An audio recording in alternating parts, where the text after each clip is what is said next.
if you have tight glute or tight pelvic floor and you've tried everything and nothing seems to work, the issue may be a sacral issue. And this video is going to explain this a little bit more in detail and what I suggest to my patients when that's the case. Your sacrum is in the back and it's connected to these big bones, creating what is referred to as SI joint or sacroiliac joint. It is part of your pelvis, and when you have an alteration in the stability of this, your glutes will definitely be impacted. Your glutes are in the back right here.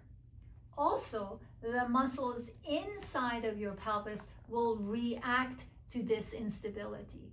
The inside of your pelvis is just the other side of the wall where that sacrum is.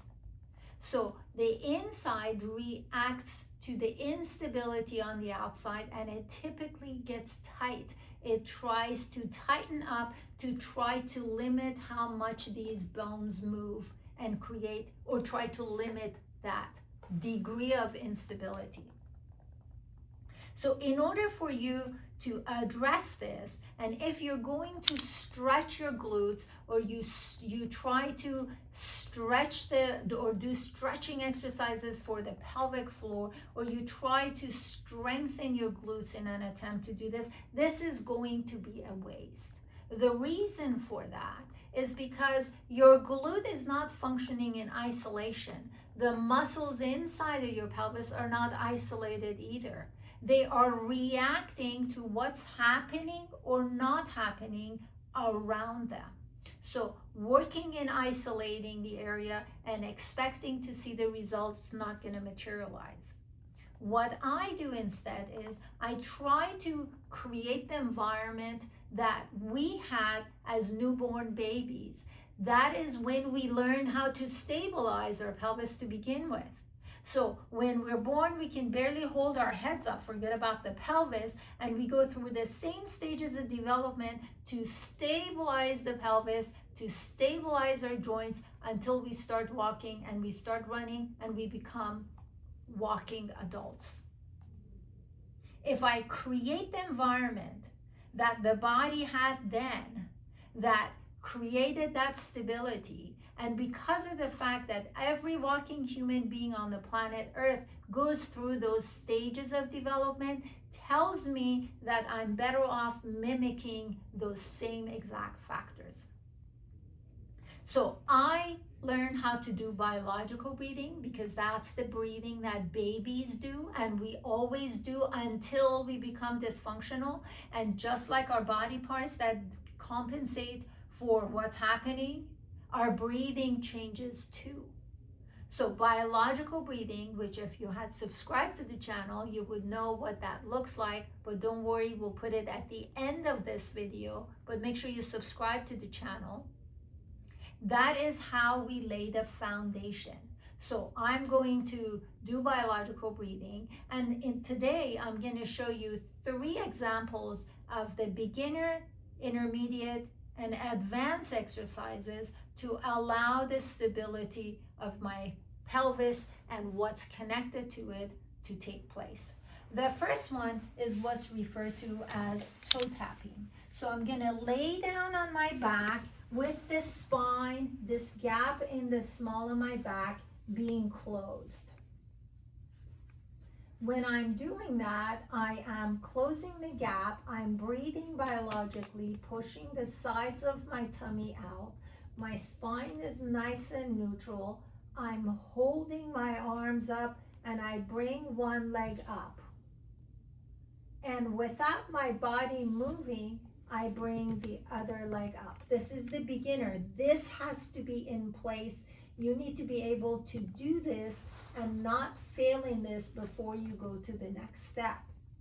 So I'm now going to tap my toes without my body moving.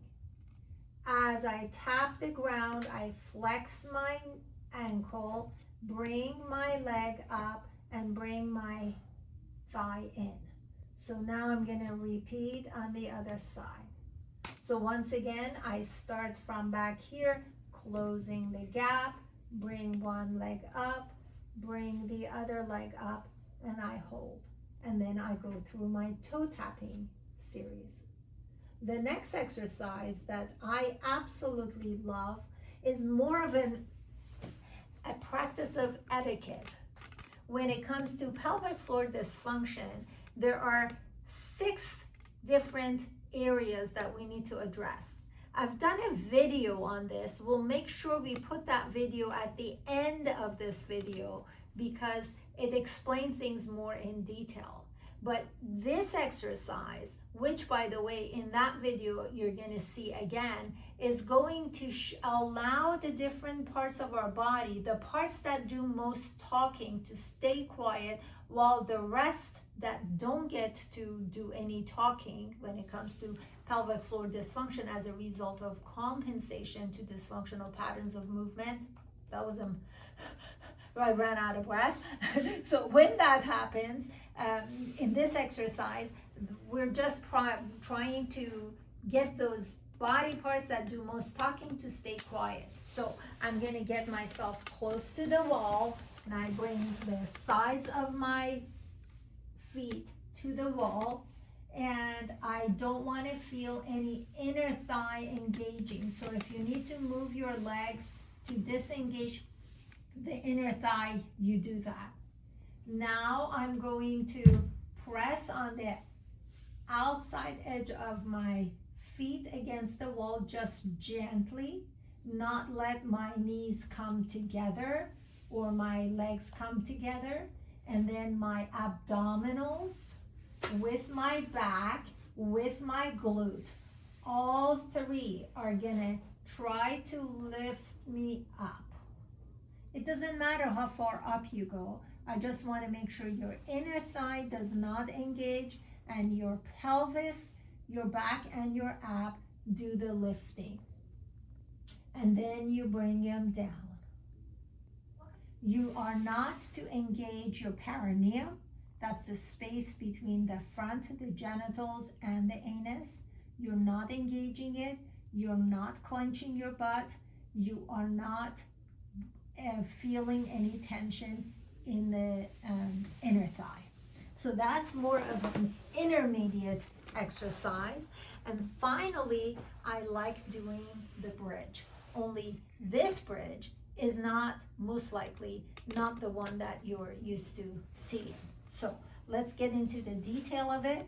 You're going to be laying down again on your back. The small of the back is closed by rotating the pelvis using the front of your abdomen, front of your pelvis, your abdominals, to pull up to close the gap.